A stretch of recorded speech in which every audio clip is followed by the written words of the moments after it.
Krapaw is Thai Holy Basil. Ang kwento ni Krapaw, start kay Sir Reg, our head chef. He lives in Thailand for almost 7 years. Na-adapt niya lahat ng mga food ni Thailand. Bali, nag-start siya ng pandemic.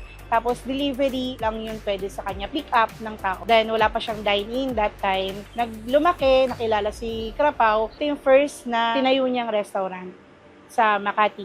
Ito yung originally talaga na masasabi mong halintulad ng Thailand kasi street food. So, meron tayong Krapaw, which is Krapaw Musab. Krapaw Musab is the minced pork. Krapaw Gai is the minced chicken. Krapaw Nuwa is the minced beef. And also, we have Krapaw Mukrob, crispy pork naman siya.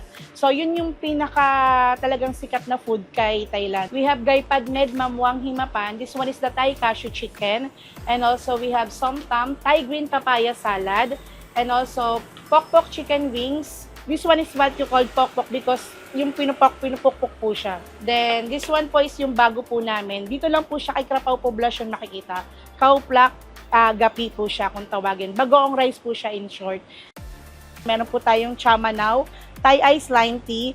We have watermelon smoothie, then Thai ice milk tea, then the mango smoothie. And then for the dessert naman po, syempre po, ang sikat po kay Thailand, si mango sticky rice po.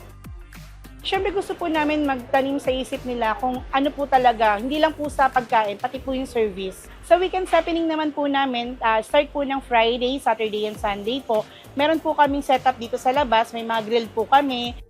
Hi Simple Tips! Invite po namin kayo na pumunta dito kay Krapaw. Try nyo po yung pinaka-authentic na Thai food po. We can visit naman po anytime naman po. From Sunday to Thursday po, we are open 11 to 11 po. Then from Friday and Saturday po, 11 to 12 po. You can also visit our BGC branch, MOA branch, and our NOC at Ayala Triangle po. Hapon ka!